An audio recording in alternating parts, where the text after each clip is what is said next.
Okay guys, तो addition polymerisation के बाद हमारे पास जो नेक्स्ट चीज आती है वो आती है कंडेंसेशन पॉलिमराइजेशन। कंडेंसेशन पॉलिमराइजेशन को हम लोग स्टेप ग्रोथ रिएक्शन भी बोलते हैं। इसमें होता ही है कि दो मॉलिक्यूल रिएक्ट करके एक थर्ड लार्जर मॉलिक्यूल बनाते हैं और यहाँ पे एक बाय प्रोडक्ट भी प्रोड्यूस होता है, जो कि नॉर्मली हमारे पास या तो वाटर होगा या तो अल्कोहल होगा, बट ना ज्यादातर जो है वाटर होता है। बाय प्रोडक्ट जो ज्यादातर वाटर रिलीज होता है, वैसे तो अमोनिया भी हो सकती है, हाइड्रोजन एसिड भी हो सकता है कोई, या फिर अल्कोहल भी हो सकता है। तो कंडेंसेशन पॉलिमराइजेशन को आप ये बोलोगे दो मॉलिक्यूल रिएक्ट करके एक थर्ड लार्जर मॉलिक्यूल बनाएंगे।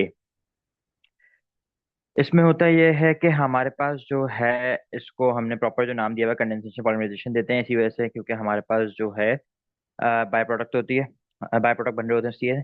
और इसके अंदर होता ये है कि लीनियर चेन जो होती है वो हमारे पास एक इंटरमॉलिक्यूलर कंडेंसेशन या फिर एक्टिवेशन ऑफ रिएक्टर ग्रुप की वजह से होती है। पर ज्यादातर जो है हमारे पास जो है ना इंटरमॉलिक्यूलर कंडेंसेशन की वजह से हो रही होती है। किस तरह हो रही होती है ये चीज मैं आपको दिखाता हूँ भी एक्जैक्टली करके। तो इसके लिए आपको हमें इसकी एग्जांपल देखनी पड़ती है। तो हमारे पास की जो एग्जांपल है ना वो होती है स्टेरिफिकेशन रिएक्शन। तो स्टेरिफिकेशन रिएक्शन वो रिएक्शन होता है जिसमें एक ऑर्गेनिक एसिड और अल्कोहल मिलके जो है ना ईस्टर बनाते हैं, और इसके अंदर एक बाय प्रोडक्ट रिलीज होता है, दैट इज वाटर। तो उसके लिए अगर आप लोग ये देखो कि हमारे पास जो है एक एग्जांपल है यहाँ पे हमें एक अल्कोहल दिया हुआ है। देखो यहाँ पे ओ एच ग्रुप है, तो दिस इज एन अल्कोहल। और ये है कार्बोक्सिलिक ग्रुप है क्योंकि उसमें कार्बोक्सिल ग्रुप है। अगर मैं दोनों का रिएक्शन कराता हूँ तो वंदे वो ज्वाइन, तो यहाँ से हमारे पास जो है अल्कोहल के ग्रुप में से ओ एच निकलता है और कार्बोक्सिलिक के ग्रुप में से एच निकल के ये वाटर बाहर आ जाता है। तो एक बाय प्रोडक्ट वाटर जब हट जाता है तो यहाँ पे हमारे पास बचता क्या है, तो हमारे पास ये एक बॉन्ड बना रहता है बीच में जिसको हम लोग ईस्टर बॉन्ड बोलते हैं। तो ये ईस्टर बॉन्ड जो बनता है ये भी कंडेंसेशन पॉलिमराइजेशन की ही एक एग्जांपल है कि दो मॉलिक्यूल्स आपस में ऐड होंगे और एक बाय प्रोडक्ट निकलेगा और उस बाय प्रोडक्ट के निकलने के बाद एक नया बॉन्ड बन जाएगा। तो this is an example of esterification और कंडेंसेशन पॉलिमराइजेशन की टाइप एग्जांपल बोल सकते हो आप एक ये। तो नॉर्मली बस यही होता है, इसमें कुछ खास इतनी चीज है नहीं, बट ना इसमें कोई अलग से प्रोसीजर वगैरह है। सिंपल सा केस होता है, ये होता है। अब जो एक बहुत इंपॉर्टेंट चीज चैप्टर के अंदर आती है ना वो आती है कि हमारे पास फिजिकल चेंजेस क्या होते हैं ड्यूरिंग द पॉलिमराइजेशन प्रोसेस। तो बहुत सारे चेंजेस हो रहे होते हैं पॉलिमराइजेशन के दौरान। सबसे पहली चीज होती है फेस चेंजेस। फेस चेंजेस का मतलब ये होता है कि अगर सॉलिड लिक्विड है तो वो कन्वर्ट होगा गैस में, या गैस है तो लिक्विड सॉलिड में कन्वर्ट हो रही है किस तरह, तो वो होते हैं। इसके अलावा टेम्परेचर चेंजेस होते हैं और डायमेंशनल चेंजेस जो मैंने शुरू में बताया था ना, डायमेंशनल चेंजेस वो होते हैं। फेस चेंजेस क्या होते हैं, तो फेस चेंजेस ये होते हैं मोस्टली जो मोनोमर्स हम लोग यूज कर रहे होते हैं वो गैसेज या लिक्विड होते हैं रूम टेम्परेचर पे। पॉलिमराइजेशन के दौरान होता ये है कि मॉलिक्यूलर वेट और चेन एंटेंगलमेंट होती है जिसकी वजह से हमारे पास विस्कोसिटी बढ़ती है। विस्कोसिटी बढ़ेगी तो इसकी वजह से क्या होगा, मटेरियल आहिस्ता आहिस्ता रिजिड हो जाएगा और एक सॉलिड स्टेट लेना शुरू कर देता है। हमारे पास जो डेंटल पॉलीमर्स होते हैं नॉर्मली अमॉर्फस होते हैं, बट कुछ होते हैं जो क्रिस्टलाइन भी हो सकते हैं अगर हमारे पास लीनियर चेन है तो। टेम्परेचर चेंजेस क्या होते हैं, तो मोस्ट जो हमारे पास डेंटिस्ट्री में रिएक्शंस होते हैं वो एक्सोथर्मिक होते हैं। एक्सोथर्मिक का मतलब ये होता है कि हीट रिलीज हो रही होगी उन रिएक्शंस में। तो अगर हम लोग इस तरह हीट रिएक्शन वाले जो होते हैं इसमें हीट की वजह से जो है थर्मल इंजरी हो सकती है पल्प के ऊपर जाके। इसके अलावा जो है थर्मल इंजरी जो एक और वजह से भी हो सकती है वो होती है जब हीट प्रोड्यूस हो जाती है। अगर हम हैंड पीस यूज कर रहे होते हैं, normally high speed handpiece use होते हैं, तो जो उसकी रोटेशन होती है उसकी वजह से भी हो रही होती है। और कुछ बहुत पेशेंट्स को तो अक्सर जो है स्केलिंग के अंदर भी जो है रोटेटरी मोशन की वजह से गर्म गर्म लग रहा होता है, वो सेंसिटिव होते हैं ज्यादा उनके साथ। फिर एक हमारे पास स्पेशल टाइप की पॉलिमराइजेशन आती है, उसको हम लोग कहते हैं सस्पेंशन पॉलिमराइजेशन। इसमें क्या होता है, सस्पेंशन पॉलिमराइजेशन के अंदर जो है आपके पास एक एक्वा सिस्टम होता है मोनोमर का, और एक डिस्पर्स्ड पेस्ट होता है, फेज होता है। और मोनोमर जो तुम्हारे पास जो पॉलीमर बन रहा था वो भी डिस्पर्स सॉलिड फेज में आता है, मतलब वो एक्वा सिस्टम से स्टार्ट हुआ और फिर सॉलिड फेज में चले गया। यहाँ पे मोनोमर जो हमारे पास था वो नॉर्मली वो यूज होगा, इनिशिएटर जो है वो सॉल्युबल होना चाहिए मोनोमर के अंदर। तो monomer plus initiator that is soluble, और पॉलीमर जो है वो इनसॉल्युबल होना चाहिए, क्योंकि अगर पॉलीमर इनसॉल्युबल नहीं होगा तो हम उसको फिर एक्सट्रैक्ट नहीं कर पाएंगे। ये ही मेथड हम लोग यूज करते हैं सस्पेंशन पॉलिमराइजेशन वाला। बेसिकली सस्पेंशन बनती है, सस्पेंशन पॉलिमराइजेशन नाम ही इसीलिए सस्पेंशन बनती है इन द मीडियम, क्योंकि पॉलीमर इनसॉल्युबल होता है और मोनोमर जो है वो इनिशिएटर के साथ सॉल्युबल होता है। तो व्हेन वी कंबाइन दोस्त तो उसमें से एक हमारे पास इनसॉल्युबल मटेरियल निकलता है। इनसॉल्युबल मटेरियल जो है वो सस्पेंशन के तौर पर नजर आता है, दैट इज अ पॉलीमर। ये मेथड यूज होता है in the preparation of poly styling. PVC के लिए यूज होता है, पॉलीविनाइल क्लोराइड कहते हैं उसको, और पॉलीविनाइल एसिटेट वगैरह में भी यूज होता है। नॉर्मली ये कोपॉलीमर्स होते हैं। हमारे पास जो मेन चीज आती है that is dimensional changes. Dimensional changes जो होते हैं कि कॉन्ट्रैक्शन होती है, एडिशन और कंडेंसेशन फॉर्मेशन के दोनों के बाद कॉन्ट्रैक्शन होती है थोड़ी सी ना। इसलिए हमारे पास सबसे इंपॉर्टेंट एग्जांपल जो है वो वॉल्यूमेट्रिक श्रिंकेज की होती है। वॉल्यूमेट्रिक श्रिंकेज जो होती है हमारे पास वो होती है 21% मिथाइल मेथा क्राइलेट की। जब उसको हम लोग पॉली में कन्वर्ट करते हैं मिथाइल मेथा क्राइलेट को, तो वो 21% श्रिंकेज होती है। अब हम क्या करते हैं, हमें जाहिर सी बात है हमें श्रिंकेज नहीं चाहिए। जैसे हमने फिलिंग की, फिलिंग के बाद वो श्रिंक हो गई, तो वो तो हमारी फिलिंग बेकार हो गई ना भाई। तो हम कुछ मेथड्स करते हैं जिससे हम लोग श्रिंकेज को कम से कम कर सकें। तो पहले चीज होती है हम यूज ऑफ फिलर्स करते हैं।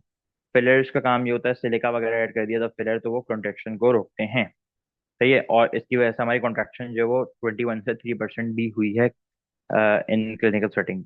उसके अलावा ओवर फिलिंग कर सकते हैं। ओवर फिलिंग के बाद ये होता है कि लाइक थोड़ी बहुत कॉन्ट्रैक्शन होगी तो वो फिर नॉर्मल साइज पे आ जाएगी, बट ये भी लाइक इतना कोई यूज नहीं होती। फिर पॉलीमराइजेशन होती है अंडर प्रेशर, कि हम प्रेशर के अंदर पॉलीमराइजेशन करें। फिर मोनोमर ऐसा यूज कर लें जिसके अंदर पॉलीमराइजेशन श्रिंकेज कम हो, जैसे कि मेथाइल मेथाक्लोराइड में 21% है, हम कोई और से यूज कर लें। क्योंकि लार्ज जो मोनोमर मॉलिक्यूल्स होते हैं ना उनके अंदर लेस श्रिंकेज होती है। तो ये इसी की एग्जांपल दी हुई है bis gamma. Bis gamma is an example of a large monomer molecule. Okay, उसके बाद हमारे पास एक और पॉलीमराइजेशन की टाइप थी, दैट वाज आयनिक। आयनिक वाले के अंदर एनायनिक और कैटायनिक आती थी।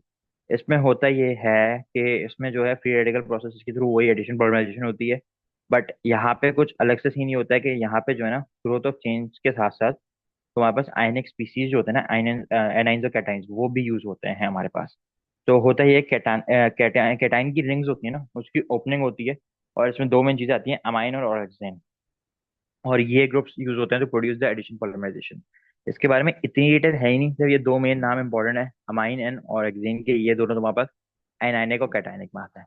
अब इनके यूजेस कहाँ होते हैं, तो एक चीज वो इंपॉर्टेंट है कि रिंग ओपनिंग पॉलीमराइजेशन अगर अमाइंस की हो रही है तो बेसिकली वो इंप्रेशन मटेरियल के अंदर यूज होती है फॉर दोज पॉलीमर्स। और अगर रिंग पॉलीमराइजेशन हो रही है ऑक्सीजेंस की या फिर साइलोरेंस की, तो वो कॉम्पोजिट के केस में होती है। बस इसके बारे में सिर्फ इतनी ही सी बात याद करनी है, इसके अलावा कोई इंपॉर्टेंट सवाल नहीं आता। जो रिंग ओपनिंग होती है वो लीड करती है कुछ स्लाइटली एक्सपेंशन तक, और ओवरऑल कॉन्ट्रैक्शन वगैरह जो है उसको रिड्यूस करती है। तो अगर रिंग वाली बात समझ में आए तो रिंग बेसिकली कुछ इस तरह होती है कि बेंजीन की रिंग, अगर तुम लोगों को याद हो तो बेंजीन की रिंग इस तरह करके होती थी, नॉट लाइक दिस बेसिकली, थोड़ा सा चेंज होता था स्ट्रक्चर, इस तरह होती थी।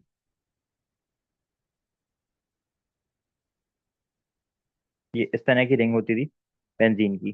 तो इसी तरह की यहाँ पे भी रिंग होती है और उसकी कैटोनिक जो है रिंग ओपनिंग होती है। ये रिंग एक साइड से खुलेगी, वहां पे आपका आके एडिशन होती रहेगी। तो इस तरह का सिनेरियो होता था हमारे पास इन दिस। उसके बाद हमारे पास आते हैं कुछ फैक्टर्स जो है कंट्रोल करते हैं स्ट्रक्चर एंड प्रॉपर्टीज इस पॉलीमर की। तो वो क्या क्या हैं, तो इसमें हमारे पास सबसे पहली चीज आती है यूज ऑफ कोपॉलीमर्स, कि हम कोपॉलीमर्स यूज कर लें, वो होता है। फिर एक आता है मॉलिक्यूलर वेट या फिर चेन की ग्रोथ। फिर चेन ब्रांचिंग कितनी है, क्रॉस लिंकिंग एजेंट कितने डाले हैं, प्लास्टिसाइजर कितना है, फिलर्स कितने हैं, ये सब चीजें काउंट होती हैं।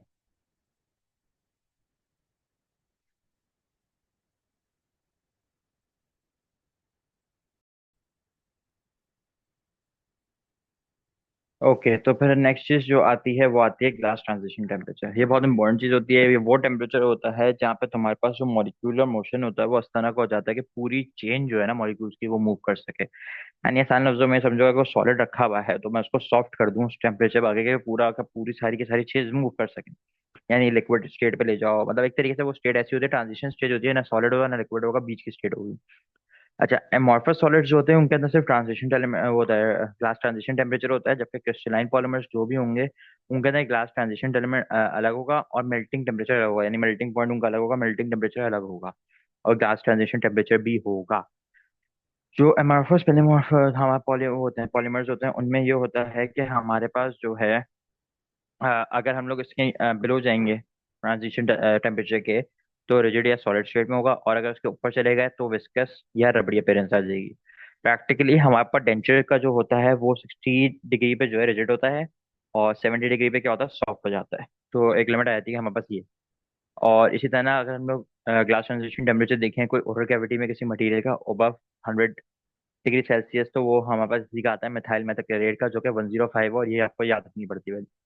और एक रिलेशनशिप है ये जो वो है ग्लास ट्रांजिशन टेम्परेचर है वो इन्वर्सली प्रोपोर्शनल होता है वेट के, मतलब जितना ज्यादा वेट होगा उतना कम टेम्परेचर होगा, जितना ज्यादा टेम्परेचर होगा उतना कम वेट होगा।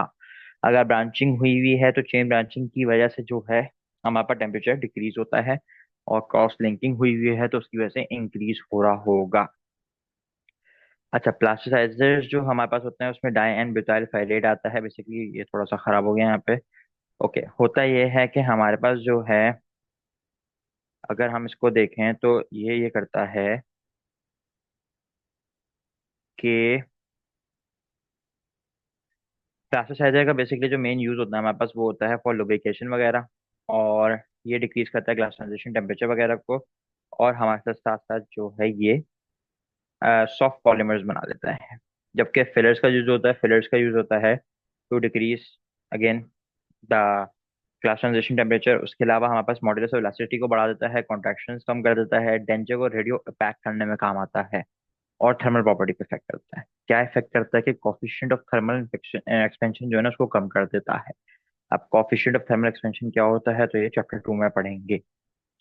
फैब्रिकेशन ऑफ पॉलीमर्स किस तरह होती है, तो हमारे पास फैब्रिकेशन के लिए हमारे पास जो है अलग अलग मेथड, जैसे कि इंजेक्शन मोल्डिंग के थ्रू हो सकता है, डो मोल्डिंग बहुत ज्यादा इंपॉर्टेंट है, वो यूज होती है। वैक्यूम फॉर्मिंग यूज हो सकती है, या ब्लो मोल्डिंग यूज हो सकती है।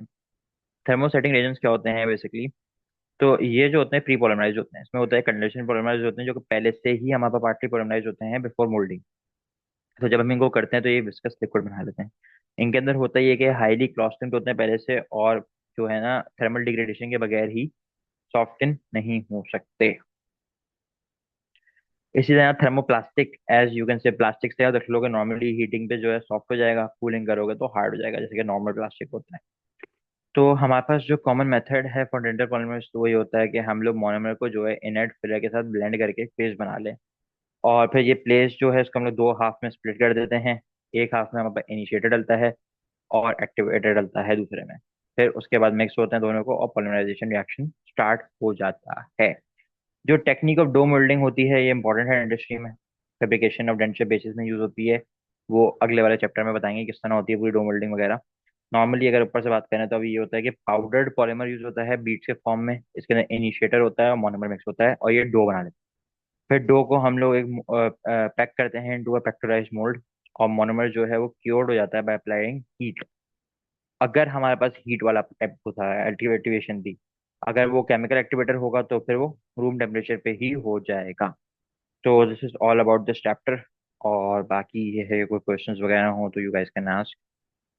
फिर ये है कि नेक्स्ट चैप्टर में इंशाल्लाह इसको आगे कंटिन्यू करेंगे।